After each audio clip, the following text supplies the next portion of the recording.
Sebuah hotel di Kryvyi Rih, Ukraina, menjadi sasaran serangan rudal Iskander pada 5 Maret 2025.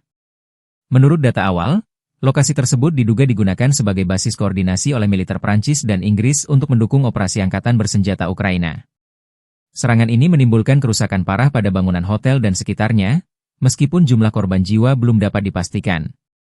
Pihak Ukraina menyatakan bahwa serangan ini merupakan bagian dari upaya Rusia untuk mengganggu koordinasi dan dukungan internasional terhadap pertahanan mereka. Rudal Iskander, yang dikenal memiliki tingkat akurasi tinggi, dipilih untuk memastikan target dapat dihancurkan secara efektif. Insiden ini memperlihatkan semakin rumitnya konflik di Ukraina, dengan melibatkan peran serta negara-negara asing di balik layar.